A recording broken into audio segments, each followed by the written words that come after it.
Hello, everyone, and welcome back to another Powertrio podcast. It's been a long time again, sorry about that, but today we're back with Wes What's up? and special guest Ben. Hi. All right, and today, in case you haven't seen from the title of the video, today's topic is going to be Muse. Another trio. Another trio indeed. They've always been a trio, right? International Unless you're counting their live performances. Yeah. So, in today's video, we're going to be going through how we usually do on these, going through the albums and then giving our thoughts, rankings, and stuff. And also at the end, we'll be talking about our dream set lists for a Muse show. Because Muse is a live band. Always have been. Yeah, even though I'm still yet to see them live. Yeah, you got to do that. I do. It's like a bucket list band. Yeah. Definitely a bucket list band. Anyways, so Muse are an interesting band to talk about the career of because if you're like in music circles, like you talk about music with people, especially like, you know, kind of the what would you call the pretentious side of the music fandom? The pitchfork. Well, I mean, for me, if you live in England, you know who Muse is. The Moo-core, but like Muse kind of have built up a bit of a reputation for themselves among intense music listeners, and it's unfortunately not the best one, but all of us, but mainly because of the latest stuff. Yeah. But we all love them here. All three of us love Muse. Yeah. They're definitely not like a perfect band. No, and we will most certainly talk about that. But first, we should say that for anyone listening who's been living under the biggest rock in history, Muse are what would you say, alternative rock? That's probably progressive rock. Alternative / progressive / alternative with progressive space rock, pop rock. Yeah. They're pop rock. Are they from Plymouth or Portsmouth, UK? Tenmouth. Tenmouth. I got it completely wrong. Yeah, down there, south coast of England, just along there somewhere. Devon. Coldplay. There you go. Oh God, we're not talking about Coldplay today. That's a whole nother can. I like Coldplay. That'd be an episode. That would be an episode. Yeah, they've been around actually a long time, like a deceptively long time. Their first album was in '99. Ooh, my birth year. But they've been a band since '94 was when they formed. Damn, I didn't know it was that early. Yeah, and they originally formed under the name The Rocket Baby Dolls. Nice. I mean, that's just fantastic. And I mean, that sounds like a cheesy 60s revival. It sounds like a band. It sounds like a hair metal band. So fortunately, they won like a battle of the bands in '94 because they like just smashed everything on stage, and that made them think, oh, we should take this a little more seriously. So they picked a band name that was better, and so that's how Muse started. I think Muse is a pretty good name. Version. And as far as I'm aware, it's always been the trio of Matt Bellamy on guitars and vocals. And everything. Chris, what's his name? Chris Wolstenholme. Slickin' that one. Wolstenholme. Chris Frankenstein. Yeah. Is bass, am I right? Yeah, bass. Yeah. Bass. And sometimes like vocals, but more backing vocals. Yeah. And then Dominic Howard on drums and never vocals. No. And that's how it's always been, and hopefully always will be. Yeah. If I think they're one of those bands. If one of the members quits, the band is going to quit. And they never do. Well, almost never do a feature, and I think it's always also a good thing because one time they did a feature, and we're going to talk about that song. I don't like it. Oh yeah, I know what song you're on about. Yeah. I suddenly just clicked with me. Oh boy. Foreshadowing here, but before we go into albums and stuff. We're going to Mhm. talk about how each of us got into the band because we're all three of us are pretty big fans of Muse. So we're going to go Yeah. through that. Who wants to go first? Um. Let's I let don't Ben know. go first. Our guest. Yeah, sure. Yeah, go Ben. Yeah, I'm going to do it. So, well, first disclaimer, I'm from Germany, so I'm going to annoy you with my German accent throughout this whole podcast. Well, it's funny because we have like an American English, we have a British Yeah. English, and I mean, at school we learned both American and English and British English, depending on the year, but we didn't have to choose for one. So mine is sometimes like a mixture, but it's more leaning towards American, whatever. So, yeah, I got into Muse pretty early actually because my dad introduced me to them. The first Muse song I ever heard was Feeling Good because I know the Nina Simone version of Feeling Good. So when I was like 4 or 5, my dad showed me the Muse version and he was like, here's like a rock cover of this song. And I was pretty blown away. I was like, what? It's so heavy and the vocals are so high. And then I think around like 2006, 2007, he got the Harp DVD live album. So I watched that Wow. pretty intensely. And I got into some songs from Absolution and Black Holes and Revelations and all that stuff. And I got most of their CDs. And then ever since then, I've pretty much been on the Muse hype train. I mean, I've had like phases where I'm not as into them, and some phases where I've been pretty intensely in love with them. Right. And there's some stuff that I don't like as much by them, but I still love them overall. And they're, I would say, one of my favorite bands. Yeah. Hell yeah. They're just one of those kind of formative bands. Absolutely. And Because Definitely. they have so many styles that they Yeah. really introduce you to a lot of different things and some stuff that you wouldn't usually hear in your basic rock playlist. Some Yeah. elements of like classical music or whatever. Yeah. And I think Charlie, maybe you should go next because I think from what I remember, you have sort of a similar story, correct? Yeah, so, well, let me start off by saying that anyone listening from England knows who Muse is. They are literally used in everything here. The BBC always use their songs in TV shows and stuff. Their songs are all over British media. So you know at least one Muse song, even if you don't know who Muse are, if you Right. live in England. They are enormous here because it's their And home country. if you live in America, they're the ones who do that madness song. So for me, it was Muse have been around for as long as I can remember. So for clarity, I'm 20, and when I was what? So when did Black Holes and Revelations come out? Because I remember 2006. that Right? Yeah. 2006. So I would have been 6. Yeah, same. I remember my mum buying that album, and we had because my mum's like got me into a lot of my music. She's a big rock head. Mm-hmm. And we had a big stereo system in our living room, and she used to just play Black Holes and Revelations over and over. And then I got to learn their earlier hits and albums before Black Holes and Revelations. Like I went and listened to Origins of Symmetry and Absolution, eventually Showbiz. Mm-hmm. And then, I knew Muse for a while. And when I went into secondary school or high school for Americans, I had a friend in my class who was massively into Muse, and I got talking to him, and we were like, hey, we both love Muse. Oh my God, this is awesome. And then that like restarted my love for Muse, and I started listening to them loads again.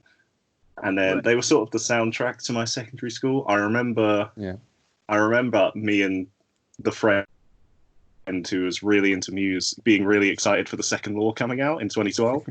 I remember that happening. And then also for the English people out there who know what GCSEs are, when I was doing those, Drones came out in 2015. That was like the soundtrack to all my exams.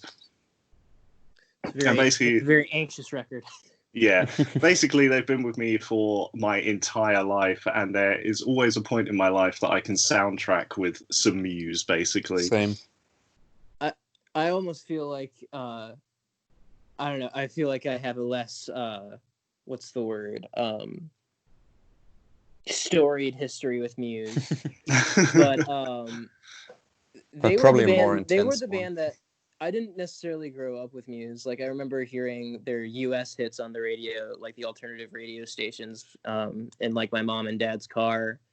I'm a bit younger than you guys, so like I remember hearing like Uprising and Madness all the time, especially Madness. That was all over the place. But I didn't really connect the dots until I think around the time Drones came out. One of like my friends sent me Mercy or something because he didn't know who Muse were. He just kind of liked the song because he saw it in like a Batman game trailer. That's not very Batman. No, I mean, it they isn't. could pick a better song for a Batman trailer by Muse. Batman listens to Origin of Symmetry exclusively. Yeah. But no, and that song kind of clicked with me, and then my dad was kind of like, oh, I really like, I like them. I've seen like a couple of their live performances on like not MTV, but what's one of those like channels that always shows like concerts. Yeah. I don't know a specific example, but so I kind of listened to that song a lot, and then I was like, I like this song a lot. I should probably like see if they have any other songs that I like. So I stumbled onto this one song called like what was it? Knights of Sidonia. Oh damn. And that was hook, line, and sinker. Within the week, I bought Black Holes and Revelations on iTunes, and it was like the first album I ever bought, and that was what really started like my spiral into listening to albums and just listening to music. Like, I may not have grown up with Muse, but like you guys did, but they were hands down my first musical obsession. I was Black Holes and Revelations, and then I like cherry picked a couple of their songs that I liked from YouTube, and then bought the individual songs on iTunes for a while until we got like streaming services. And yeah, they were the first band like I listened to all their albums, knew every song pretty much front to back, and they just kind of started that musical journey for me. And from like 8th grade all the way till now I've been a fan. So I may not have loved them for as long as you guys have, but for me they're definitely kind of the longest running, aside from the stuff like my parents would play me as a kid. They're the longest kind of running band that I've loved. Yeah, I remember it being one of like the first, well, not the actual first, but one of the first bands that I really got into, because my dad really got me into them. So like elementary school, they were one of those bands. I listened to the CDs all the time. So yeah. Oh yeah, that's the thing. I have every Muse album on CD except for the newest one. I have that one on vinyl, though I don't really play it that much. Same. Yeah. And we'll get to that. Which brings us nicely into, we should start going through the discography, as it were. Mm-hmm. I think so. I guess we should start by giving the self-titled EP a little mention. What's it? Is it a self-titled EP? I know there was an EP. Like Uno or Muscle Museum EP? I'm not sure. Muscle Museum, that might be it. I think it's like there's like a demo or something. Wait. Because I know it's got this weird cover with like a face that's in like different colors. Is that Matt's face? For a while, I thought it was Matt's face. I don't know. It might just be an art piece or something. Yeah. Because. All right. So that came out in '98. Looking at its Wikipedia page now. What's the track listing? Mm-hmm. Overdue, Cave, Coma, and Escape. Okay. Oh yeah. So songs that would end up appearing on their debut, basically. Yeah. Well, Coma didn't. All but one. Yeah. Yeah, Coma was a B-side. But yeah, so Muse's debut album, Showbiz, came out in my lovely birth year of 1999 with a cover that showed off sort of their spaciness with like a woman walking across an alien landscape. And funnily I enough, think it really fits. when I did my photo editing courses in secondary school, me and my friends just used to Photoshop each other's faces onto that woman. As you do. As you do. Showbiz, this was actually, well, discounting Simulation Theory, this was the last Muse album that I listened to for the first time. Like, this was the one I got to last. This is the one I got to first, I think. Because when I started really getting into them, when I get into a band, I go through in chronological order. I do that now, but not that. And I would probably do that now, but I mean, at the time, a lot of time. Showbiz was the only CD that my dad didn't own, so I never listened to that until like 2014 or 2015 on like YouTube audio to MP3 converter. So I pulled that on my iPod, and then later I bought the CD, and now I have the vinyl. So it's also one of the ones that I listened to last, pretty much. And I think around Drone's time. I feel like this album was pretty ahead of its time, because even just the opener, Sunburn, like, wow. I mean, I think at the time, I mean, at the time, I think they were kind of put off as like a Radiohead clone. Yeah, definitely. A kind of label that would haunt them for the first like 10 years of their career, and that's always which I never understood. I get it with sense. Showbiz. I kind of get it. Yeah, I mean, Showbiz gives me the Benz vibe. Benzisms, and I guess you can trace that to Johnny Leckie, or John Leckie, who is the producer of this album and a co-producer of Origin of Symmetry, and he also produced the Benz for Radiohead. Good point. But I think that's more down to just the fact that, you know, you've got this high tenor front man who slips into falsetto quite a bit. And is sad. Yes, he's a little sad. Though Muse have always, even from this album, always been a little angrier than Radiohead. Yeah, I agree. I mean, this album's got a lot of energy. It's a real like alt rock album. It's really that kind of vibe. But I mean, it has, even for being like a pretty alt rock or Radiohead inspired thing, I mean, it has a lot of influences that are more subtle than in the later work. But I still think you can hear some of the classical and some of the like Morricone inspired stuff in some songs, like Uno or Sunburn, Cave. Yeah, and then like Falling Down's a straight up like a blues song. Almost. It has some like a bluesy guitar, but like very intense with vocals. It could be a blues song, but it's got those, 90s alt rock alternative, vocal style. Very angsty vocals. Yeah, I love the vocals in Falling Down. When he shouts the line, it wasn't you, in like the second chorus, that's goosebumps every time. Yeah, I could see that being annoying to some people and like overdone, but I absolutely love that. Yeah, and Falling Down was one of the first songs I learned on guitar as well. And this is a strange album, and it kind of turned me off as a younger Muse fan, because this is definitely very formative, and there are a lot of moments where you can tell the band are kind of still finding their footing, finding their sound. Yeah. Because this is easily Muse's smallest scale record. Yeah. But I think going back to it now, having listened to more things, this is still a pretty ambitious debut album. Yeah, I mean, considered. I love it. It's got a soft spot in me. Yeah, this same. album. I mean, it's one of my favorite Muse albums to listen to, though I wouldn't say it's one of the best. Yeah, I get that as well. I mean, the production on it and the mixing is not that great. It sounds a little compressed and not that clear as some other, as their later or like mid-2000s stuff. Yeah.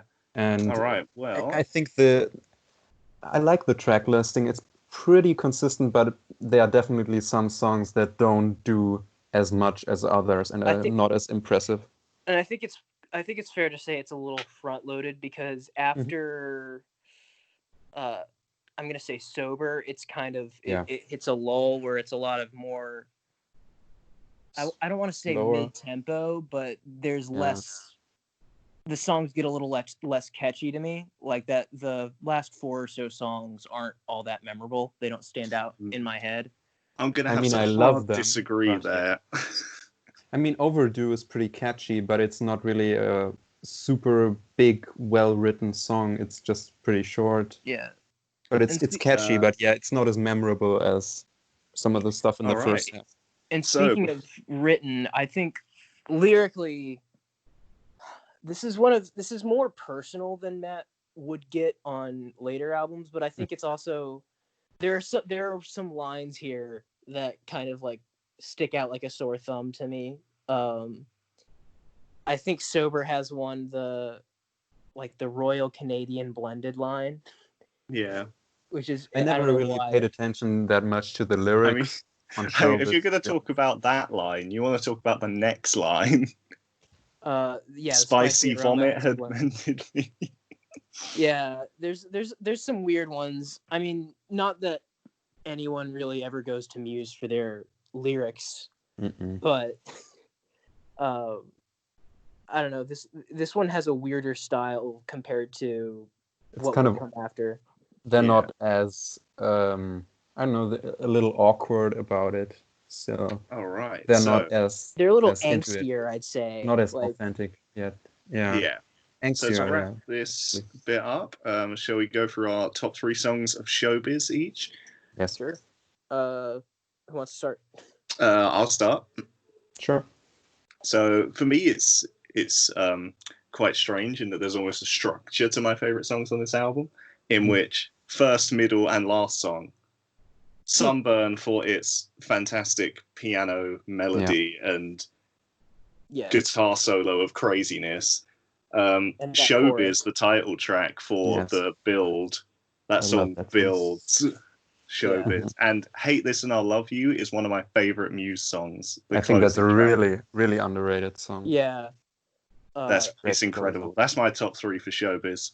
I'd say, all right, I'll go next. We have two songs overlapping. I think my absolute favorite song on Showbiz is probably the title track, Showbiz. Again, like you said it, the way it builds, it's easily like the darkest song on there, I'd say.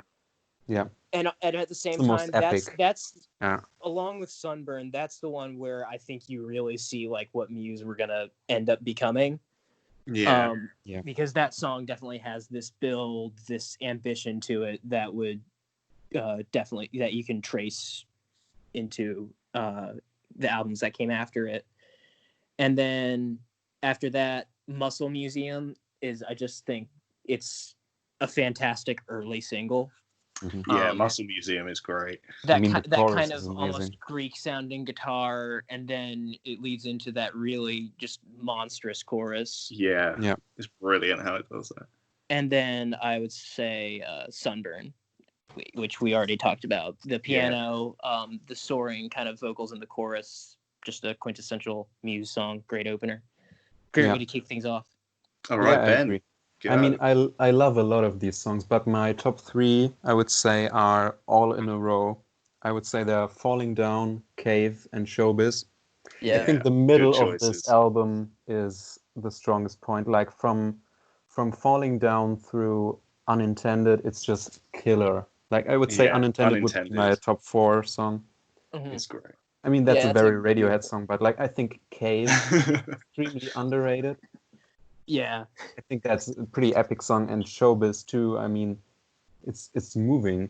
I think Falling Down. I think all these songs have very strong vocal performances. Most Muse songs do. I mean, the songs I picked, but yeah, of course. All right, but like they're very.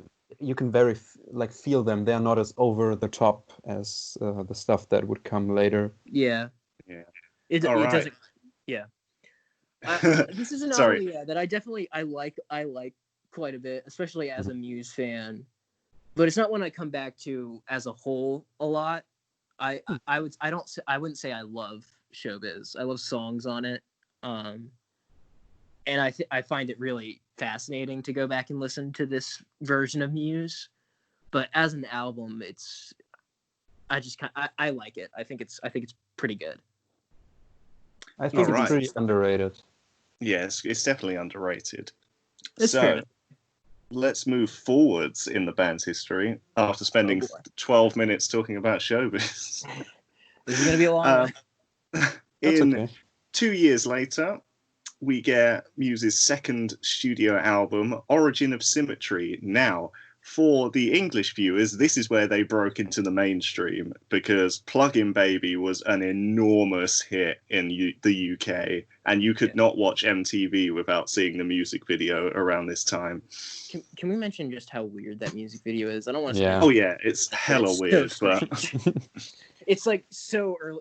A lot of this stuff, like a lot of the Origin of Symmetry era stuff, is just so early 2000s. Yeah. oh yeah, like the Bliss music video too, with his red Yeah. hair. or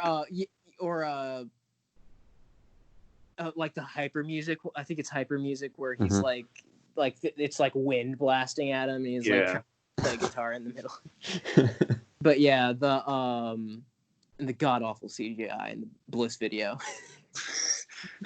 But this is where Muse found their sound, because this I is a monster album.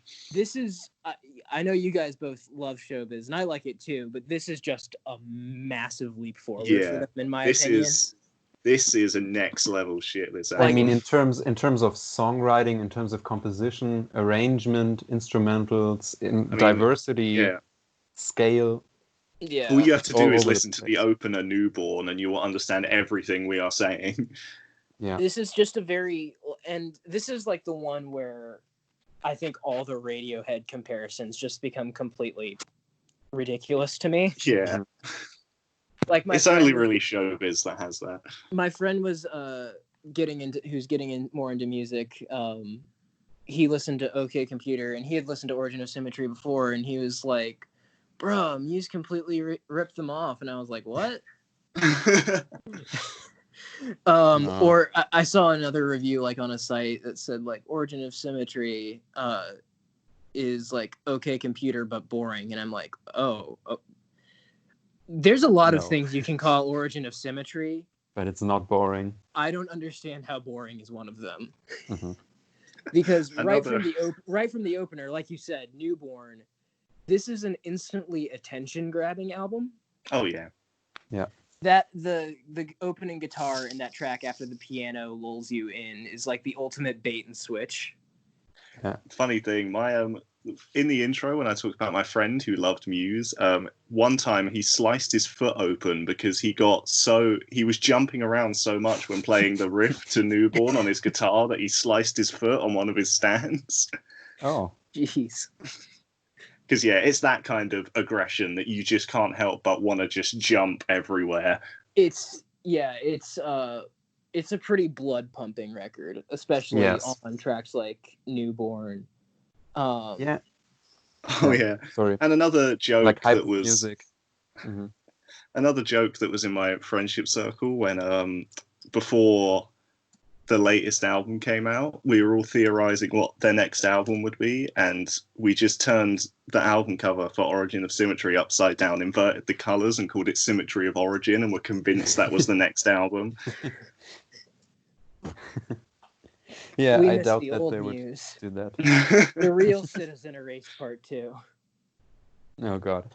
But You could not This- do a Citizen Erased Part 2. this is Oh wait. this is for a while was my favorite Muse. I think this is still like Muse at their most creative. This is the most like Yeah.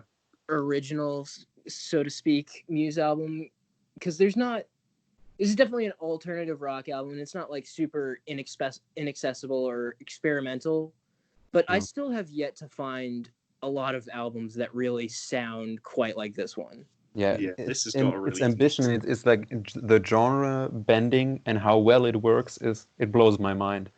And can we just admire Chris's bass lines? Yes. Ugh. and there's like this weird tone to his bass lines too. The Like hyper music bass line makes me lose my mind. yeah, During the verses. yeah, Just that bit where it's like do do do do do do Yeah. do do do Yeah, do the do. It's like, intro. what the hell, man? And also the there's just guitar tone on some of these songs, like on Hyper Music.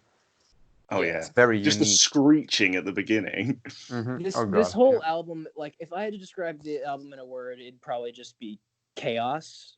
Yeah, Because this album is just this off the wall, loud, dynamic rock album, and it's definitely one of those albums that I listen to get me the most, like, it's kind of one of those throttling albums that just gets you, what's the word, hyped up, not moving, but like it's a headbanger of an album. yeah.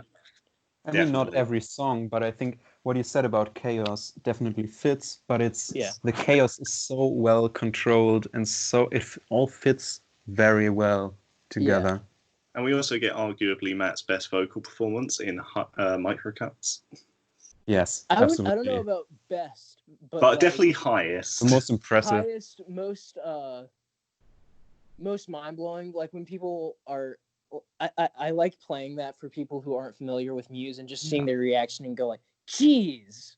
Yeah, that I mean the chorus is absolutely huge. It's like this gothic opera Yeah. thing, and and one thing it's that always gets me insane. is like it's the subtle like choir or backing vocals in Yeah, the background that sound absolutely. just, it's so dark and menacing, and I Oh, and adore also, it. I think this is by one thing far I the admire, darkest Muse album. yeah. Yeah. One thing I admire about Microcuts is the very end where it just breaks down. There's the channel shifting between your ears, and it's just Oh yeah, fantastic. that riff is very old school Muse riff. Yeah, and this album actually, for 4 years after its release, it didn't come out in the US. Oh. I wasn't Because, aware of that. yeah, which kind of kneacapped their their breakthrough. Yeah, because it like blew them up over here. This album, yeah, this was their breakthrough. Apparently there was like a conflict between them and their distributors in the US because they took issue with the falsetto, Matt's falsetto. They thought it wasn't suitable for airplay, and they were like, "Can you re-record this with like more normal vocals?" And they were like, "No, we're not going to do that." I don't know what that would sound like. So their label over here was like, "Fine, we won't release it." Also, there was I don't know if you guys have heard this story, but the Plug-in Baby guitar riff, that extremely famous one, he Matt wrote Bellamy, that while completely high off his face on mushrooms. high on mushrooms. And to this day, Matt Bellamy, like, he says he doesn't know what the hell the song's about. I think it makes sense, and it's also the first Muse song ever written, though it was put on their second album. I mean, it's very angsty teenager, tries to put his depression into guitar playing. Like, Or the just, Plug-in like, Baby to me is about his guitar. Just kind of any kind of like inanimate object or something that isn't a person, just trying to like put your feelings into some other form. Or you could be like some fans and just say Matt Bellamy wrote the song about a vibrator. I mean, I've seen I know actual theories about that. I think it's guitar crazy. makes sense because also in Space Dementia, the first line is H8, whatever. But like the H8 is referring to some, I think, guitar pedal. Yeah. And I never knew what he said. I always thought he was like hatred or something. And in the lyric sheet, it's written like height. So like H and 8, but it's written together. So I always thought, well, what is he saying there? It doesn't sound like he's saying height. But so the H8 is some guitar pedal, I think. So it would make sense that Plug-in Baby, in my mind, it has always been about guitar playing. Yeah. But I guess to have it on a broader scale, it makes sense, especially in the theme of some of the songs on the album. I would say like Plug-in Baby, I mean, it also works because Plug-in Baby just has one of the most instantly recognizable riffs there is. And that's just true for a lot of this album is just instrumentally it's just so instantly in your head because they just kind of hit you over the head repeatedly with these just off the wall, loud, almost abrasive at times sounds. Mm-hmm. So And also very, very unusual, like the church organ in Megalomania, yeah, and like some Yeah, of there's some the great production stuff they and do. sound effects. Screenager features Yes. like llama knuckle bones or something in the percussion, and Yes, the percussion, I love that. It's one of the creepiest Muse songs. yeah, that's Also an one of underrated the one. first that I heard, and I thought it was kind of creepy because my dad loved that song, and I thought it was. Is it Screenager that also has Matt Zipper as an instrument? It would make Or is that sense. another Yes. one? I don't It's know. probably Screenager. I Now, think it's Screenager. There's like you can hear a sound effect that's just like Matt zipping and unzipping his pants zipper. Okay. or if you want to be proper English, it's trousers. Trousers. Yeah. Yeah, I think Right Screenager now. is a very. This is an yeah. intensely. This is almost a deceptively weird album because it's very catchy and a lot of the songs like they stick in your head. The choruses are great, but there's just certain aspects of it that are just undeniably strange. Yeah, some of the guitar feedback and some of the like Screenager also has like a very creepy and dissonant guitar riff, but I love Yeah. it, like the nylon string guitar and some of the unusual percussion, and it's has a very eerie atmosphere. And like I already said, I think it's by far the darkest Muse album, and it captures that atmosphere so well. And also in right when it goes into the chorus of Dark Shines, these pianos are just going very, very dissonant chords. He's just smashing on it sounds the like keys. a breakdown. Yeah. So and, it has some very that song weird is just things. about like it's from the point of view of depression. It's got these very Mhm. creepy, alluring lyrics that are like from the point of view of like it's depression personified, like beckoning this person, and it's just this very eerie. Yeah, These very eerie verses compared with that just intense, the vocals on that monstrous song. chorus. Yeah, and I think that song I've always thought about it like as depression in destroying like a relationship. Yeah. I know this is going to be incredibly difficult, but top 3 songs. Mm-hmm. All right, I'll go first on this one. Okay. I hate to be basic, but number 1 has to be Plug-in Baby. Like it's just such it's this iconic song for them. It's pretty much the only like guarantee from this era that'll make it on a set list nowadays. And I don't mind it because it's one of the first. It was one of my first favorite Muse songs, and it was my favorite for a very long time. After that, I'd say Citizen Erased, which I'm surprised we haven't talked about that one. Yeah, we'd be here forever if we spoke about every song. But yeah, it's the fan favorite Muse song. It's for a long time. It was their longest one. It's like 7.5 minutes, 3 different sections. One of the most moving songs. The outro is just beautiful. It's incredible. It goes from this hard rock song into a kind of piano outro with. I mean, how many different things can you put in a song that would never make sense? Like this beautiful piano outro, but this very feedback, harmonic, intense 7-string guitar riff, and I don't know, but it comes together so well. Yeah, and then third, Newborn. Yeah, good choices. I'll go next. Okay. I'd say so. I have to give an honourable mention because I can't put it in my top 3, but I so want to. I have to give honourable mention to Space Dementia. Oh yeah. But my number 3 would be Hyper Music, just because of the aggression and brilliance. Number 2 would be Dark Shines, fantastic, as we talked about. And number 1, Citizen Erased, because that's just a mind-blowing song. I would almost even go so far as to say that's Muse's masterpiece. Yeah. Yeah, That and like okay. maybe one other song that we'll get to when we talk about black holes. All right. And Okay, Ben, so- top three? Yeah. I think some of the songs that you talked about, like Plug-in Baby was a song that I never loved as much as most people. And I would say Origin of Symmetry is my favorite Muse album, but it's kind of overplayed some of the songs now for me. But I would still say my top three songs, it's very hard, but in no particular order, Citizen Erased, Microcuts, and Dark Shines. Brilliant.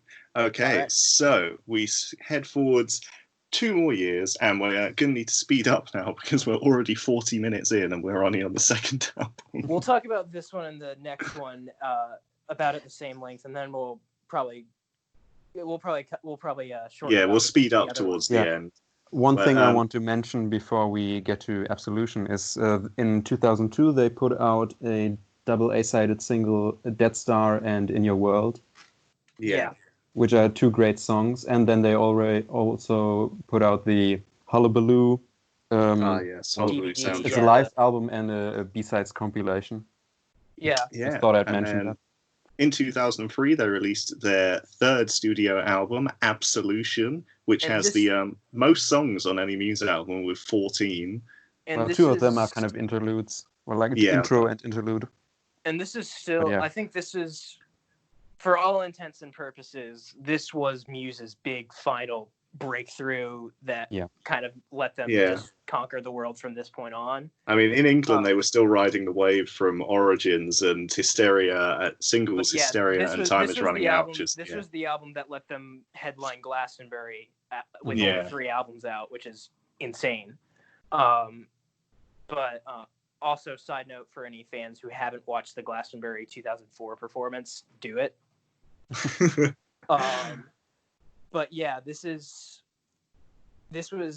Muse just kept getting bigger and bigger, and this is that progression. There's a lot of variation on this record as well. Like, you've got some of their heaviest songs like Stockholm Syndrome, but then you have the really subdued and drawn back songs like Endlessly.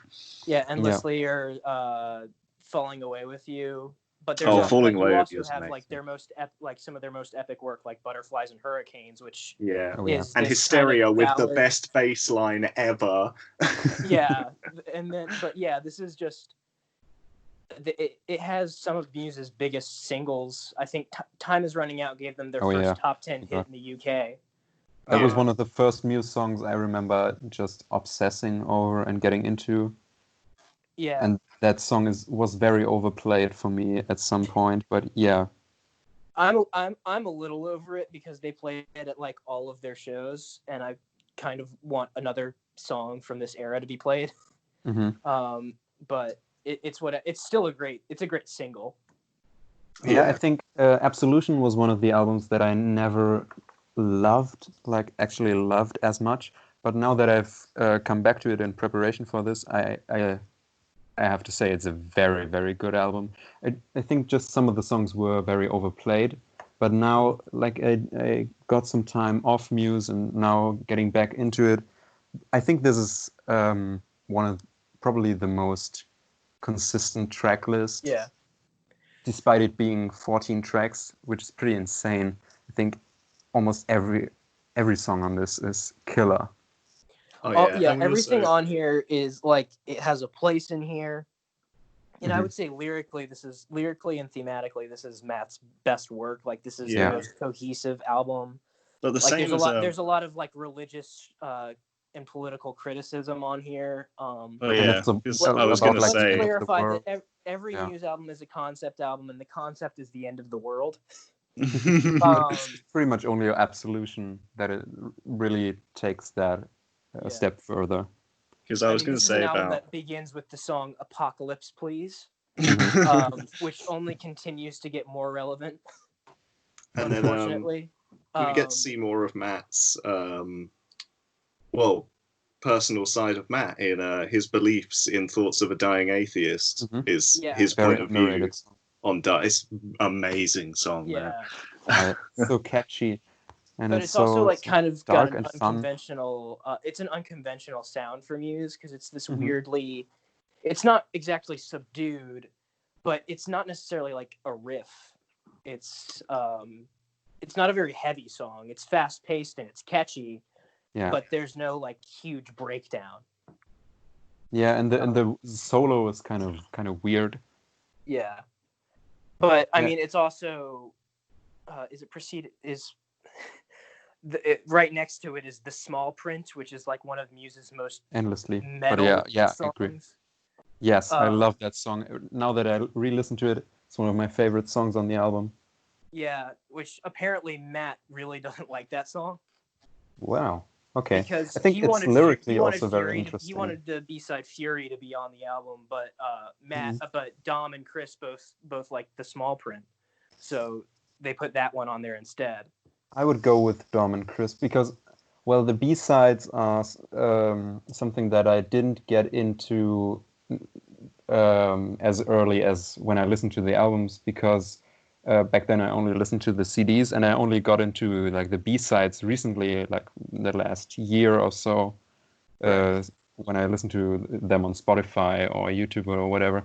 So I don't have that much time with like Fury, and I like Fury, but I don't love it as much as most people do, and I think it would still be like my least favorite in that era. I wouldn't put it on the album. I don't think it would fit either. Yeah. I think it has a lot of the religious themes, but I don't know, like, as far as flow, there's not really a place for it. I think Ruled by Secrecy wraps things up really perfectly. Very good closer. And for the people who love movies, Blackout has been used in so many films, it's ridiculous. Really? First and most notably, the film Millions features Blackout in the soundtrack, and an absolute ton of other films have Blackout in it. I've heard it in so many films. I always thought that was a very cinematic but very underrated song. Yeah. All right, shall we go for top threes? All right, sure. Yeah, I can start. I can start this time. So my top three are Hysteria, The Small Print, and Blackout. All right. Fantastic picks. I'll go next.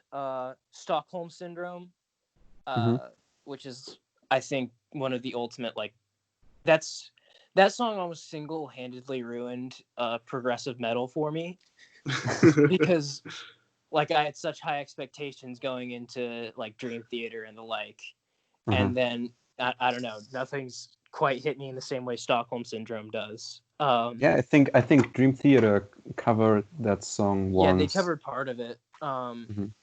It's kind of almost like a trade of influences there. And then after that, I'd say Sing for Absolution, which is one of my favorite slower Muse songs. And then Hysteria. It's iconic. Okay, so for me, I'd have to say number 3, I'd go for Falling Away with You. Yeah. Because I love that song. 2, The Small Print, because aggressive as hell. Yeah. And 5, Stockholm Syndrome. You just have to. I think I would agree with every song. If you picked any of these songs, I would say, yeah, I agree. Because this was by far the hardest album to rank. I would say it's almost got less standouts than the albums it's sandwiched between, but it is just, it's hard to pick because it's just so incredibly consistent. Yeah, I agree. Speaking of albums it's sandwiched between, Black Holes and Revelations. 2006, boy. Black Holes and Revelations, the fourth album. This was the peak of Muse. Yeah. I would say just the Muse peak of everything. Exploded. If you just watch everything the that Harp Muse DVDs. is in my head. This is what this album is. This is everyone in the world knows the songs Starlight and Supermassive Black Hole. Yeah. That's how big this album was. If you like Twilight, it's the baseball scene. That's Supermassive Black Hole. My theater director, I don't know if you'd call her a fan, but she has an obsession with the Twilight movies. And so she's very familiar with the song. Well, the Twilight movies have pretty good soundtracks. Yeah, they do.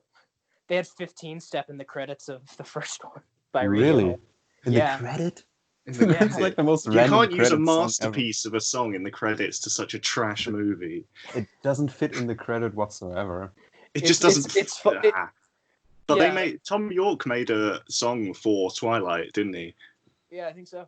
I can't remember what it's called, but because I remember Anyways. watching it one day because my girlfriend was watching it and I was listening and I was like, "That's Tom York's voice," and I looked it up. I mean, Muse made a song for it too. The second Yeah. one or the third one. That I was going to get onto that. Neutron Star Collision, Love is Yeah. Forever. Oh, I think But it's a no. very anyways, it's back fun to song, Black yeah. Holes because I Mhm. Yeah. adore this album. Like I said, it's the first album I ever bought for myself. Like we said, the singles Supermassive Black Hole and Starlight are just these massive songs.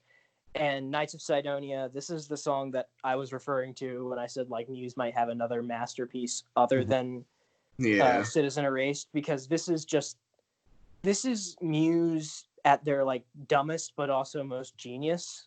Especially if you watch the music video, it really Yeah. puts the The music comedic video is aspect great. of the song And it's into also got their perspective. space rock things because Sidonia is an area on Mars. Yeah. Yeah, the whole album is probably their spaciest because of all the electronic Yeah. Yeah. And And again, things. the amount of like TV shows and movies these songs been used in. Even there's some cruddy like nature show that I used to watch as a kid, and I remember whenever there was an aggressive animal on the screen, Assassin would play. Like literally every English TV show has had a Muse song. Like it's just a given. the Like as soon as the animal would strike, you just hear. that's amazing. You have to send me a clip of that. But the Yeah. one thing that reminds me of, this is, I would say, Muse's most successfully diverse album. Yeah, probably And most to me, this is just like, accessible. I love this album because this is like probably my favorite pop rock album there is, Mhm. because this is definitely Muse's most accessible, at least at the time. Yeah, But like, it's also accessible, this but it's incredibly actually very good. accessible while also being like without compromising much of anything. Yeah. I mean, this album does have my favorite Muse song, but we'll get to that in the ranking at the end. Yeah. But yeah, it's got these incredible, a lot of great synth work, but also like these Oh, great ambitious- synth work. Take a bow, man. Take a bow. Take a bow. This You want to talk extremely, about like, synth political, work? angry song. They Map build of the a song. Problematique, which is like this, it's kind of got this Depeche Mode vibe to it, but a little more. What's the word? I don't know. I like it more than any Depeche Mode song I've heard. Okay. I don't know. I'm not a big I love fan. Depeche Mode, but I think they're very diverse. They have a lot more going than the stuff that you hear on the radio. But yeah, I digress. And then you have stuff like City of Delusion or Hoodoo, which take that kind of Western feel and amp it up to 11. But yeah, this is just an incredibly diverse, yes. Oh, we got to talk about album. The other single we haven't mentioned, Invincible. Yeah. That guitar solo. That guitar solo is very fun to play, but it's also one of the hardest. I remember trying to play that, and I was like, "What?" I mean, now I can play it, but it's pretty insane, like the tapping thing. Yeah. But yeah, diverse is what I would describe this album as, but it still fits pretty well together. Yeah. It still comes together as a whole really well. Mm-hmm. I mean, I think the flow of the album is at times kind of rough, like take a bow into Starlight and then Starlight into Supermassive Black Hole. It doesn't really flow very well, to be honest. Yeah, though Starlight is very much a second track. But I mean, they do that sometimes on some of their albums. Yeah. Starlight kind of gives you some whiplash coming off of the Take a Bow, which is this really dark, angry, Bliss sinister after opener, and then you get Starlight, which is this exceedingly like hopeful and positive love song. Yeah. Very for me, doing a top 3 for this album is so hard. Mm-hmm. Yeah, I've got to have 2 honorable mentions. Mm-hmm. So for me, those 2 honorable mentions are Assassin and Exopolitics. Mm-hmm. Yeah, you can't ignore the drums on Exopolitics. You can't. They just Underrated song. smash you in the face as soon as it starts, and the Exo- riff through the whole song is Yeah, great. Exopolitics. I love the song, but I often forget that it exists. Yeah, and I think Wes said something like that too. Yeah. I used to listen to it a lot, so my number 3 on this album is Invincible, just because I love singing the chorus. Yeah. Number 2 is a hard spot, but it's going to have to be Knights of Sidonia. With, I mean, you know, that end guitar solo, just yes. Yeah. And also my friend who I keep mentioning, who is into Muse, if you watch the live version of Knights of Sidonia from Wembley Stadium, you can see my friend's brother in the crowd. Oh. He was at that concert. I watched that performance like millions of times. He was at that concert. Like, can you imagine? Nice. And then my number 1, that was my like favorite the peak Muse moment. Yeah, that concert. My favorite Muse song, "Map of the Problematique." Yeah. I'm gonna have a similar ranking. My number 1 on this album is definitely "Map of the Problematique." I don't know. That's probably tied for my favorite Muse song with one other song. And then I would say "Starlight," and then "Knights of Sidonia." Yeah. I'm realizing now those are all singles, but yeah. "Starlight" was never like one of my favorite Muse songs until it just kind of grew on me over the years, like the sentimentality of that song, and now it's just kind of like a musical happy place. It's a perfect pop song. I've heard it so much, like on English radio, that I don't have much of a feeling for it. Yeah. So my top 3. Well, keep in mind, I think I'm gonna be kind of very controversial with this. Maybe because it's overplayed. But I think Knights of Sidonia, I don't think it compares to Citizen Erased because I think it peaks too early. I think the "No One's Gonna Take Me Alive" comes a little too early in the song. I think there would have to be some other section before that. It always feels like I'm there too soon. I don't know, but maybe it's just because I overplayed it, and so I'm kind of not numb to the song, but I know it very well. Yeah. Yeah. I understand that. And also, one thing I want to mention, when I do these top 3 songs, I never put them in an order because, fun story, actually how I met Wes pretty much was on the music app Symbol, where I... Rest in peace. Rest in peace. Where I did for reaching 100 followers or something like that. I decided I would rank every Muse song. So that's how I met Wes, because in preparation for reaching 100 followers, I really wanted to reach 100 followers. So I tried to follow a lot of people that were very into Muse. So I think that's how I found you. Yeah. And I don't know. And I never finished that ranking. And so I have something planned. So I'm not going to spoil what my favorite song on each album is, just my top 3. But my top 3 on this album are City of Delusion, Take a Bow, and Starlight. Great picks. Yeah, absolutely. Yeah, it's a very nostalgic record. All right. So I remember that. Muse just kept building and building. So they peaked out at ridiculousness with their next album, 2009's The Resistance. The Resistance. Now, for these next 4 albums, we're going to be spending a bit less time on them because we're an hour in now, so we got to get on with things. We have a lot of thoughts on Muse. So, 2009, The Resistance, Muse's 5th studio album.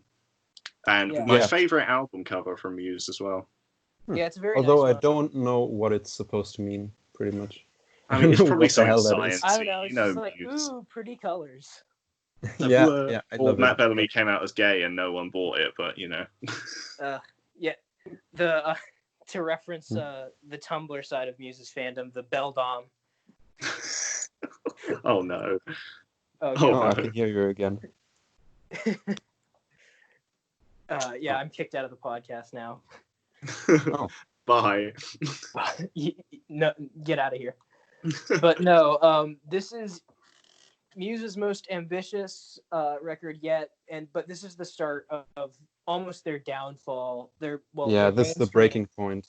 For me, I still count this album as with their best. I love I the love Resistance. I I love love it. I would say it's still a very good album. Yeah. It's And it just, had like the first US hit, didn't it, with Uprising? I wouldn't say that's the first one because there's definitely some from that got airplay on rock Yeah. stations. But I've heard that from- Uprising's like big in The America. But yeah, biggest. Uprising was the one that actually I think it was. Correct me if I'm wrong. I think it might actually hold the record for most time spent on the alternative rock charts over here. Yeah, I think it Damn. holds that record. But yeah, Uprising was in the rock circles massive over here, and it won them their first. This album won them their first Grammy. Mhm. This and Drones are the two albums by Muse that won Grammys. Not salty about that whatsoever. But yeah, this album we should actually probably talk about what it sounds like. Yeah. So It I sounds think like Black yeah. Holes and Revelations took a bunch of drugs and and wrote another album. Got and got had, really like, into like the tinfoil classical music. conspiracy politics. Yeah. Yeah. But also I fell think in this is love. very 1984 inspired, especially Yeah. lyrically. There are also Resistance mentions to especially like the is Thought very- Police and yeah. all that stuff. Resistance is very like Orwellian in its lyrics, Mhm. but there's also there's a lot of conspiratorial stuff like MK Ultra, which was like Yeah, named mind after control. a government I mean, program in the and- 50s and 60s. This album as well, though, contains some fantastic instrumental performances, like Yes. on just mentioned MK Ultra and Yeah, the synth line in that one. and Unnatural Selection. Yes, which that's is- I love that song. I I mean, think what kind of sets this one apart, like what makes it unique, I think each Muse album, with the exception of one that we'll talk about later, brought something new to the table. And I think this one focuses a lot more on that classical orchestral side of Muse. Yeah, because you got the 3-part Exogenesis Symphony that finishes off the album. Yeah, as which well is as, also kind like, of United States of Yeah. Eurasia, which Yeah. is this very, very Joe. obviously Queen-inspired Joe. song. Jaw. Yeah. But I mean, it's and then- ridiculous at times, like the things that they put in, and they interpolate that classical Chopin piece at the end of United States of Eurasia, and Yeah. in I Belong to You, they play this part from the opera, I think, Samson and Delilah. And one funny thing about that song is, I don't know if you ever recognize that, but at the part where it goes into that French part, before the that he Muse, sings, the- "You are my muse." Well, he sings, "You are my mew," and then when it goes out of the French part, he says "zzz" when it goes up. it's So a tease. very It's fun. like a band name drop, but it's Yeah. not quite. you only It's, really see that when you look at the booklet. So It I've was always- Muse's version of doing something like Iron Maiden did, where they have the song called Iron Maiden on an album Yeah. called Iron Maiden by Iron Black Maiden. Sabbath. But what was I gonna say? Yeah, that French bit. I remember like looking through a bit of a Muse forum back in the day, and this like someone made a post like analyzing Matt's French in that part, and they said, yeah, it's actually not very good because I think they specifically pointed. I took French for 2 years in high school. Charlie, haven't you mentioned you took a year of French or something? Yeah, I did French for 3 years in secondary Yeah, school, I took French, but I for don't like remember any of it. Yeah, 6 or 8 years. But yeah, the way he pronounces his R is very wrong. Mhm. He kind of does the weapons, like Repons, Matt what is is it? infamous for Repons? not pronouncing his R's. Whereas in French, your R sound is more like an R. Yeah. But You have maybe to sound disgusted. that probably sounds. I mean, honestly, it probably works better for the song because it's this very romantic, soaring French, love song. Mhm. It wouldn't quite work if Mac was like, pawns I'm on Sunday. That would be Right, awful. So, shall we do top 3 for this? Yeah. I'll go first. Okay. Mhm. So my number 3 is going to be Exogenesis Symphony Part 3, Redemption. Mhm. All right. Because Interesting. I've heard it so much because a friend of mine had a dance routine to it. That's brilliant. And because I've heard it so much, it's just grown on me, and I love it. 2 would be Resistance, because in my opinion, that's one of their best singles. I just love how diverse the song is throughout its part. I love the pre-chorus as well. You could be wrong, could be wrong. Yeah, that's a great part. Love it. And number 1 is going to be MK Ultra, just because the breaking through part is what makes the song. Yeah, we've got a very similar one. I've got the same top 2. MK Ultra and Resistance are my favorites on the record, but my third pick would be Unnatural Selection. I remember like being absolutely blown away by like the guitar outro.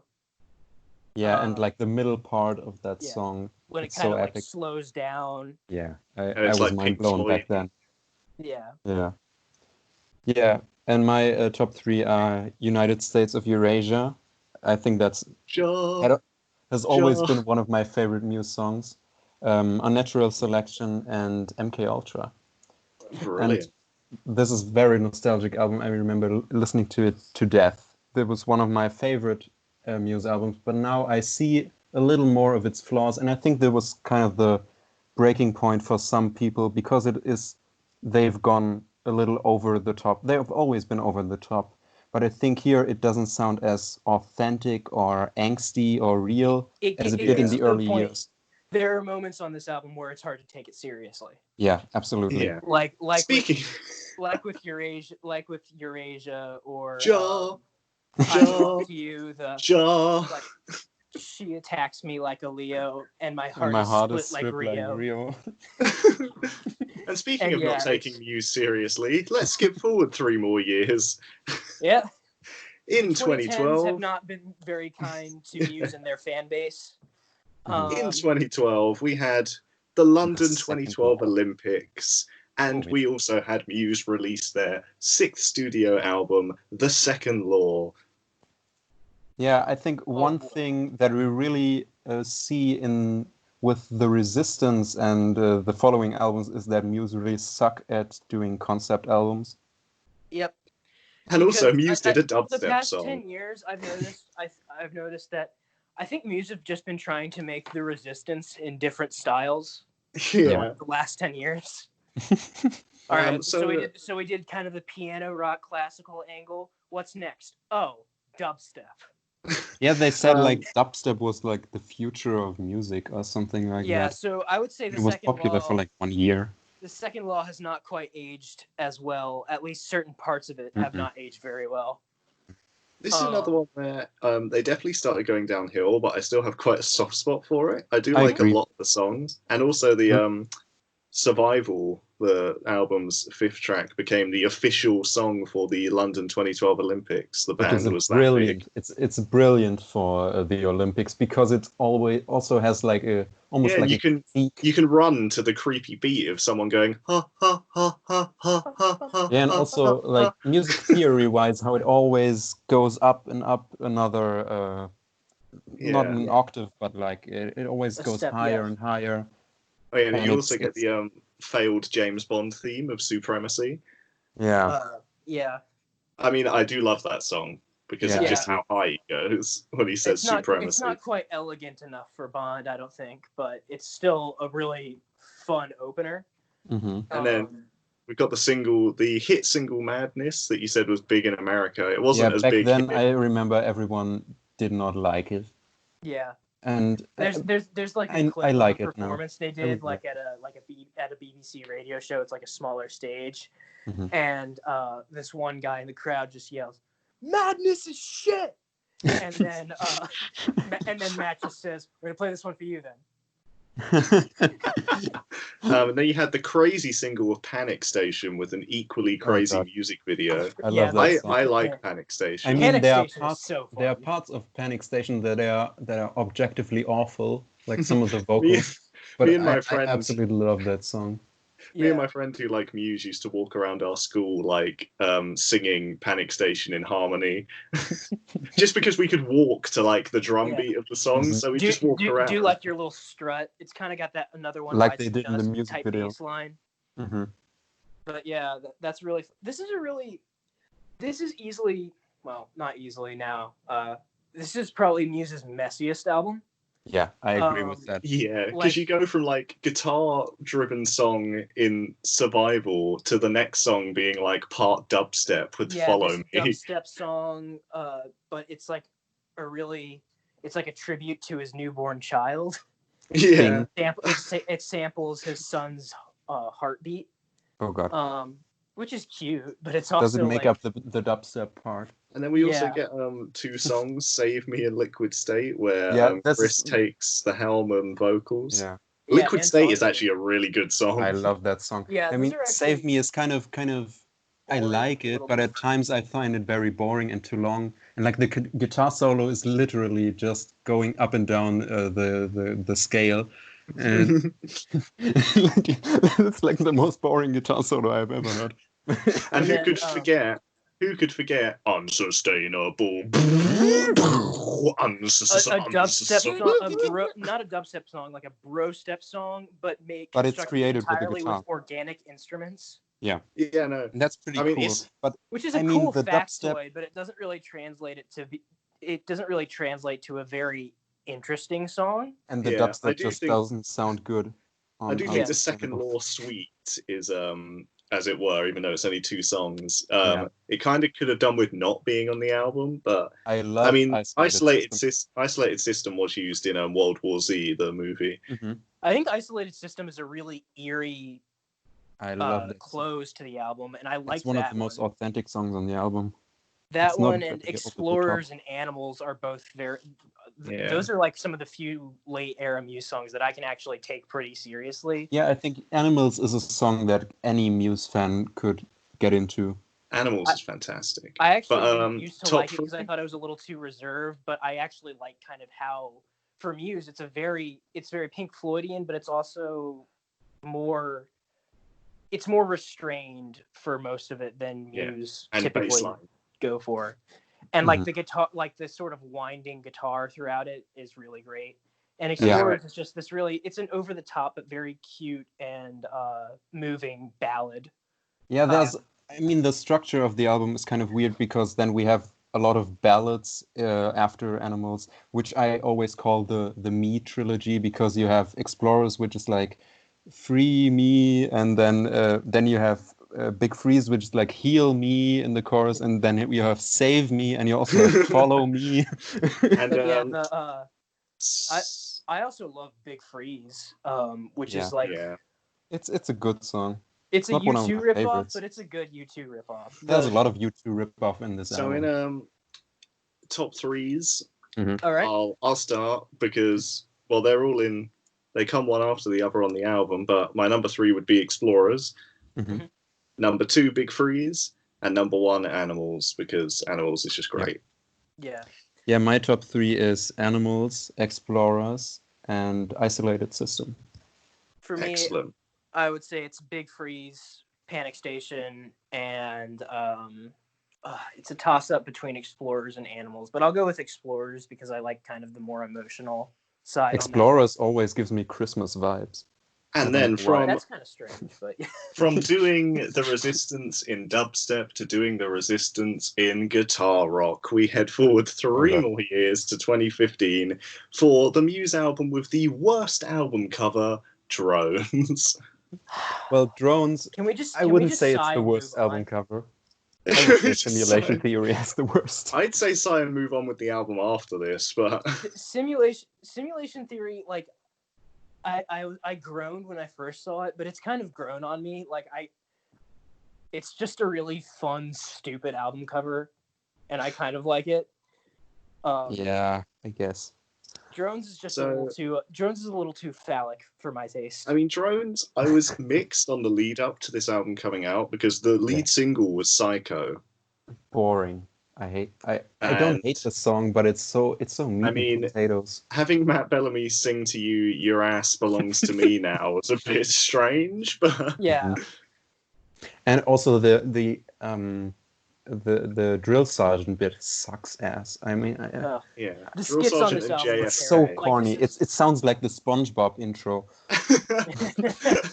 Are you ready, kids? Aye, aye, Captain. It's like that. Do, But do, yeah. do, do, do. Which is a shame because Psycho has like a legitimately badass riff. Well, it's a very cock rock riff. Yeah, but like, it's simple, but like seeing that, like they used to do that a ton as like an outro to like Stockholm Syndrome or Map yeah, the Problem then it's Peak. badass. But like the and song that is and I really love it in that context. But like I kind of wish they never turned it into a song, especially not this one.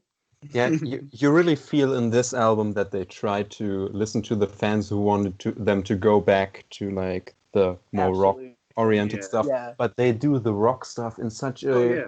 boringly written Yeah, way. because like they kind of, I feel like they misunderstood what fans liked about them. They're like, all right, we'll give you this like real simple, straightforward, meat and potatoes hard rock album. And it's like, well, you were never a hard rock band. This is even what we wanted. And they reused a lot of ideas. Like even Dead Inside has the same structure as Madness. Like it's quite a subdued song, and then the last bit it goes off. Dead Inside is good, but remember They how both earlier turn we into were a U2 song in the end. Remember how earlier we were talking about, hey, Citizen Arrays Part 2? Well, they gave it to us on this album. The Globalist. I actually really like that song, but The Globalist, which is now their longest song, right? Boring. Yeah. It's like 9 minutes but or something. But it is no Citizen Arrays 10 2. minutes. Yeah. It's supposed to be Matt Bellamy said it's the sequel to Citizen Erased. And also this concept of the album absolutely sucks, because at the Globalist we suddenly get a different story about someone else who doesn't connect to the story whatsoever, because the story ends with Aftermath. And well, the story is about someone who gets like mind controlled through politicians or whoever, and then turns into a mindless drone, and then, oh, I can love. Oh, I'm going to revolt against the government. Oh, I'm free. Fact. Oh, I'm a cool. defector. Me and my friend had another meme with Revolt that we did, where we used to edit the song. So you know how it starts with like sirens? Yeah. And then those drum hits come in, the dun dun dun. We used to just edit explosions onto it. And then just like whenever we heard the song, we just stare at each other with like an oh no look. And whenever the drums came in, we just pretend to be blown away. Yeah, Revolt and Defector are both one of my least favorites. Defector has the worst lyrics Matt has ever done. Also the vocals. Yeah. I mean, Defector is, I guess it's okay, but the vocals in the second verse piss me off. I cringe when he says, your belly is all yellow. Yeah, your belly is all yellow. Oh yeah, and we also remade Defector to have like lyrics about a bakery, which was pretty fun. Yeah, didn't you have like an ongoing thing about drones just being like bread? Yeah. Yeah, and also their version of doing a concept album is mentioning the word drones in every song. Yeah. Yeah. Please allow me to do my first bit of Defector with our bakery remix. It went, cream. I like cream. It's exciting.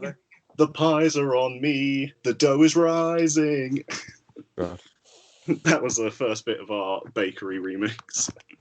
That's probably better. I don't really hate the album, but it's very frustrating. I mean, this album feels like it was a boring.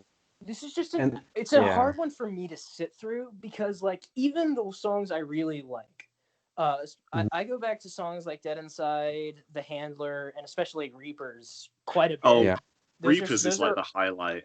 Those are all really great Muse songs, but the problem is like listening to this album in succession, even the highlights just sound like the highlights from another Muse album. Like when I listen to Mercy, I'm like, all right, this is kind of cool. Reminds me of Starlight. And like halfway through, I kind of have that realization where I'm like, I think I'd rather be listening to Starlight right now. Mm-hmm. And then you listen to Starlight. Or you listen to The Globalist, and you would rather listen to Citizen Erased. Yeah. I mean, this album is a big meme mess. So let's top three it. Yeah. Mm-hmm. Yeah, I'll start. All right, I'll go. Okay. I'll go pretty quickly. Reapers, just this great guitar jam, one of Matt's best solos. Oh yeah, the solo's great. Very Tom Morello. I'd say Dead Inside, and The Handler. Those are the three songs that I actually like really love on this one. Yeah, mine is pretty similar. Mine is Reaper's Dead Inside and The Globalist. I have the exact same one as Wes. It is Reaper's Dead Inside and The Handler. I like The Handler, but I think The Globalist is a little more interesting, like the first half of the song. Okay, the rest is kind of too long, but it's okay. Now we go from doing the Resistance in rock to doing the Resistance in 80s synth pop. This album reminds me of Kung Fury. 28. Kung Fury is fantastic. That's how this Triceracop. This is Far Cry Blood Dragon as an album. Yeah, this is for the listeners, 2018 Simulation Theory. Yeah. Currently, at the time of recording, Muse's most recent studio album, and in my opinion, their goddamn worst. I hated this album. My God. I think I still prefer it to Drones because Drones is less interesting. Yeah, and it just fails at being a concept album. And to me, this has got Matt's worst compositions on it. This is the only Muse album that I haven't bought in physical form because I just don't want it. I mean, I still really like some songs on it, but some of the lowlights are probably the worst songs in their discography. Oh, definitely like, some of their worst songs. Get Up and Fight. I hate Get Up and Fight is just horrible. The Tove Lo feature just drives me insane. But yeah, this is I prefer this to Drones because, like I said, there are some songs on here that I still really enjoy, and I think unlike Drones, it does actually, for better and for worse, bring some new ideas to the table.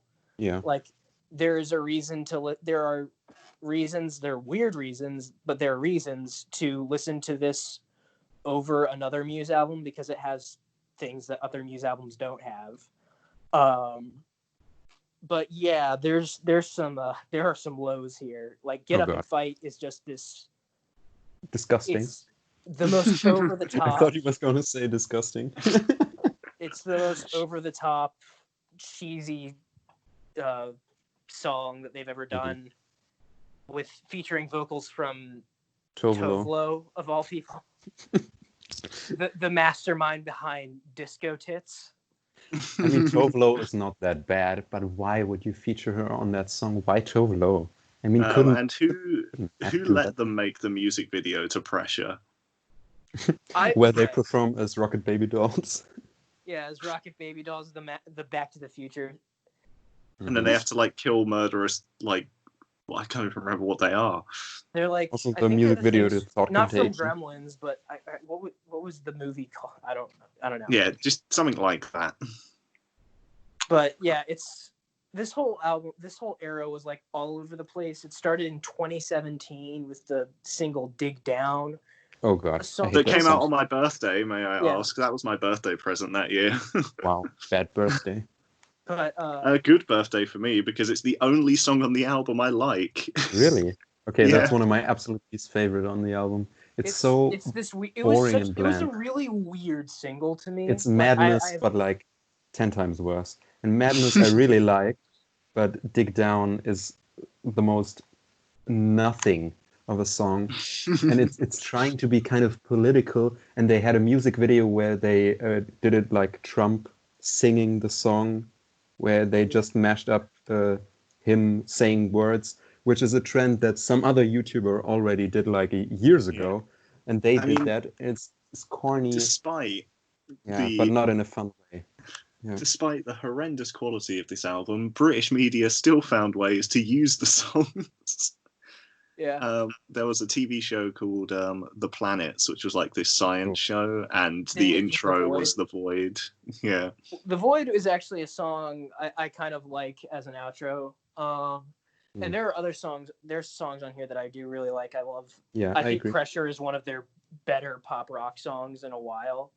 I really like the riff and that stuff, but I don't like the chorus very much. I like that. That's definitely my favorite on here. Let's do the top three because what Matt was trying. Yeah, let's just. Yeah, because something human is awful. I'm sorry. I hate that song. Fair enough. I get it. Like, believe me. Yeah, let's do top 3 because I hate this album. I And I still can't even kind do a of top hate, 3 It's like, because messy, but it's messy, and it's, I don't know, like the '80s aesthetic is there, but it's like inconsistent. also the concept of it being a simulation is like followed in none of the songs. This is like the worst concept album I've It's ever like heard. it's Algorithm and maybe The Void. That's it. It's Yeah. like the bookends. It does that. okay, I can barely scrape together a top 3, but if I had to, it would be Algorithm, The Void, and Dig Down. All right. Okay. I still like this album, and my top 3 are definitely very outstanding. Like they really stand out. I mean, Propaganda, which is a song that is again objectively kind of awful, but it's so fun. I mean, like I So love strange. the chorus or You're like kind the of like, pre-chorus of the song. It's so great. Like the Can't Lose, and like the mix of genres in that song is very weird, but it it's so much fun. it has some of my favorite like late era Matt Bellamy lyrics just because they're bad, but they're like so quintessentially Like you suck my Matt, soul like a Death Eater. which Which it's Dementors. It's Dementors that do that, Matt. But Yeah, so also, but my favorite is I'm the ocean, you're an oil slick. That one gets me every time. yeah, But so yeah, I do like I love style. I love Propaganda, and the other 2 songs are Algorithm. I think that's a genuinely great song, and the other song I would say is The Dark Side. Yeah. Awesome. Okay, so And to then end off. okay, well, I have yet to give mine. Oh, sorry. I thought you'd already done it. No, I would say Pressure, Break It To Me. Break It To Me is like kind of like this weird rage It's against very the machine. interesting, at least. Yeah. It kind of doesn't work. Like it sounds. No. They pull it off for me, but it's kind of a song that sounds like it's about to fall apart at any second. Yeah, it has That's like what I this felt like about the whole orchestra, album. Like it this feels kind of very like Middle straight together. Eastern, this Middle Eastern orchestra stuff that is kind of reminiscent of United States of Eurasia, and that part is awesome. The rest of the song is kind of weird. Yeah, it's a very strange It song. Like doesn't it's got that fit, rage against the but it's machine very riff, interesting. the It's still orchestra one of with my Matt favorites. half rapping and then like a falsetto chorus. It's Yeah. a very strange song to say the least. And then I like Something Human, actually, to be honest. It's ironically the least human song. I think it doesn't sound human whatsoever. I think some of the songs aren't that bad, but I think the instrumentals don't fit the songs. Like The Void, I think the alternate reality version is way better. And I also think the gospel version of Dig Down is also way better. I just think some of the instrumental choices didn't really fit. Yeah. So to round off today, we're going to go through dream set lists that we'd love to see live. I think we should also talk about some of the favorite B-sides and bonus tracks. I haven't really listened to many, so I wouldn't be very good for that. Yeah, I haven't listened to everything. I say like kind of bring them up as they come along in our set list if we have any on there. Yeah, we won't spend too long on the set lists, but when they come up, we probably should have made this a 2-parter in retrospect. Yeah, I think we underestimated how much we were going to talk about. Yeah, because we're an hour and a half in right now. Oh, that's okay. It's so fine. Whatever.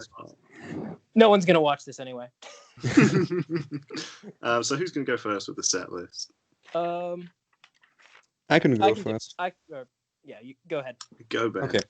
Okay. So I have 20 songs, but I could easily take some of them out if it's too long. But okay, so they did a by request show at Shepherd's Bush, Whoop, whoop, and I really liked Shepherd's Bush. Yeah. Oh, nice! And I really liked how they opened with Assassin because it was very high energy and everyone was losing their minds. But I don't really like Assassin that much. I mean, I like the song, but it's not one of my favorite. It's probably my least favorite on the album. So as said, I want to start with something high energy, so I chose Hyper Music as the first song. Nice. Then we have Apocalypse Please, because it has some crowd interaction with the clapping in the beginning. I thought that was pretty good at the start. Then Muscle Museum as an early song. Then Panic Station, because it's kind of fun. It gets you into the mood. Yeah. And then to get into the more epic stuff at the start is Space Dementia. Yeah. Nice. Then another epic song would be Showbiz. Mhm. After Showbiz, so after that climax, we kind of tone it down with the B-side Easily, which is probably my favorite Muse B-side. Yeah. Nice. Then we have two ballads. Side, yeah. We have two ballads, Unintended and Blackout. And then we get kind of more back into the rock stuff with Futurism. Then Nice. Exopolitics, because I think that song would be pretty fun live. Yeah. It would be pretty pumping. Then Thoughts of a Dying Atheist, because it's very sing-along, and you never hear that song live. Yeah, I don't think they've played that since the Absolution tour. Probably. Then another bigger song would be Unnatural Selection. They also never play that song. After that, we have more of a, slower, but I think live it would be great, and very great fun moment would be Glorious. Though it's not one of my favorite B-sides, but I really like the song still. Then, because I wanted to have one song sung by Chris, I chose Liquid State. Nice. Then we have like the most popular song on the set list, which would be Stockholm Syndrome. And they do the metal medley as the outro, like they did at the Shepherd's Bush performance. So you have basically like a medley of Death Star, Microcuts, Reapers, Yes Please, Agitated, like those outros. I all counted those as one song, as the Stockholm Syndrome. Then maybe The Globalist, you could take that one out. And then, I mean, I don't really like the original song, but I think the gospel version of Dig Down would be very good live. I think it would be a nice song towards the end. It would work very well. I actually saw them do that on the Simulation Theory tour. Yeah, that was kind of a cool moment. I wanna see that one live. And then as the second to last song, as kind of an eerie song near the end would be Ruled by Secrecy. Just Matt at the piano. And I think it would be cool towards the end, and then closing with Take a Bow. I think that's an amazing closer and one of my favorite Muse songs. So nice. I thought about some songs, but I already saw them live, like Citizen Erased. I saw them play that live, so I didn't choose that one song. But yeah, that's my set list. You want to go next, Wes? Yep, I can. I kept it to 18. But all right, so I actually did start with Assassin because that would just throttle you with like the grand Omega Boss edit as the outro. Yeah. Like that kind of heavy Western piece. And then following that up, keeping up with the dark headbanging Futurism. Nice. And then after that, actually in the same place you had it, Muscle Museum. Just this great sing-along, get the hardcore fans really into the set. Then after that, I put Bliss. Just because that seems like a really fun song. Like I feel like that would get everyone jumping around because it has this very bouncy guitar riff and bass line. And then after that, the first really epic moment, I think I put City of Delusion in there. I don't know how they'd pull that off live. I just want to see them try. Yeah, that's the reason I didn't put it on my set list. Also, the Exogenesis Symphony. Yeah. I don't think they could pull that off live. Really, unless they like did like a dedicated like we're gonna play the symphony with an orchestra. And then as the sixth song is like the first kind of as a bit of a cool down rest moment, I think it'd be cool if they did Falling Away with You because that's one of the only songs they have never played live. Yeah. Oh damn. Not even like on the Absolution tour, they've never played that one. And then just complete Whiplash tone shift, go into Panic Station. Just because that just seems like it'd be so fun. Yeah. And then after that one, Map of the Problematique. Like I said, that's one of my absolute favorite Muse songs. I was so hoping they'd play that when I first saw them live, and they didn't. And 15-year-old Wes was crushed. even though there was like no indicator that I would get it. I just wanted to hear it, but they didn't do saw it. it. But and yeah, I'll never forgive Matt Bellamy. And then after that, Reapers, just total guitar jam madness. And after that, MK Ultra. They haven't played that one live in forever. They have done it before, but I think that'd be cool. That's the only song from the Resistance that I have on here. And then after that, Showbiz. I have two epics, like right one after the other. Showbiz and then Citizen Erased. Yeah. Nice. And then after Citizen Erased, another B-side with In Your World. Oh, nice. I don't think they've played that song since the Hullabaloo, like Probably. the 2002. Yeah, they play Dead Star sometimes. They play but not Dead Star In Your because World. most fans like Dead Star off that that single more, but I think In Your World's just as good.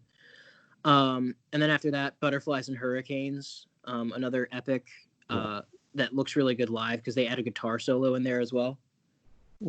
And then end out the main set with Glorious, because that's also tied with Map of the Problematique for my favorite Muse song. It's just like this really inspirational almost one. It's just very special to me. And then I think for the encore, they'd come back with Plug In Baby and maybe do a little bit of a jam after. Well, yeah, do a jam afterwards with like the groove, parts of the groove and Fury. Oh, nice. And then another slower moment, second to last song, would be Sing for Absolution. That just seems like it'd be a great crowd sing along.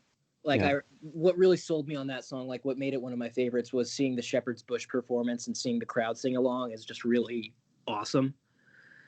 And then I think they'd close things out with Stockholm Syndrome and do kind of that metal medley to finish things off just on this unbelievable energetic high. Yeah. Nice. Excellent. All right, close us out, Charlie.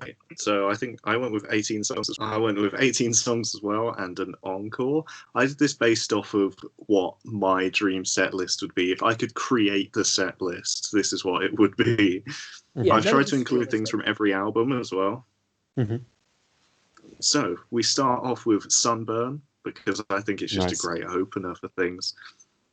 Then we get into the 1-2 punch of The Small Print and Thoughts of a Dying Atheist. Oh, yeah. Oh, man.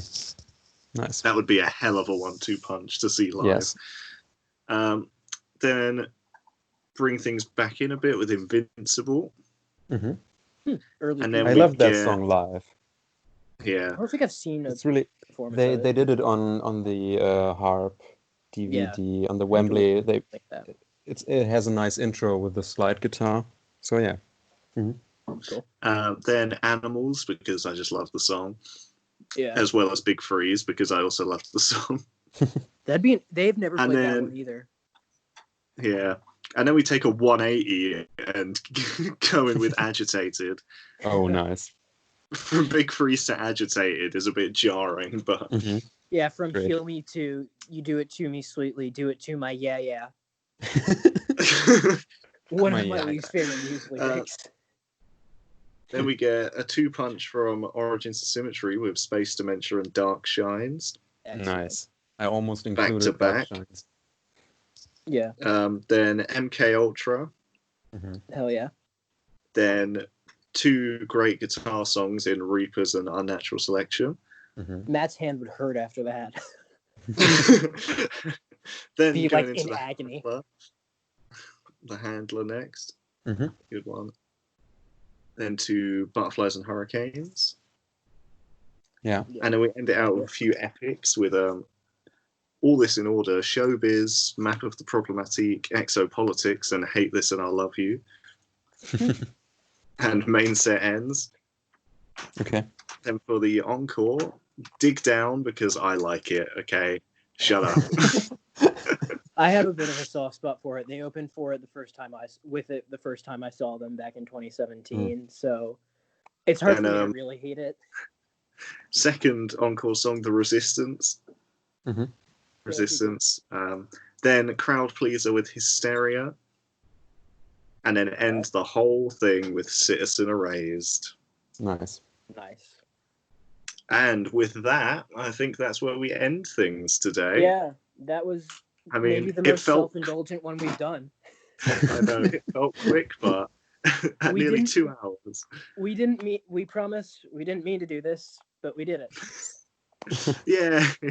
And special thanks to Ben for coming on with us. And Yeah, we'll probably it was definitely fun. see you again in the future. Yeah, hopefully. Yeah, sure. I would like to. Yeah. If we find another band that we're all a fan of, definitely. Yeah, sure. Yeah. Well, think we thanks can. everyone for listening. And this has been a Power Trio. We'll see you again in our next podcast. Yeah. Within the next few months. I Bye.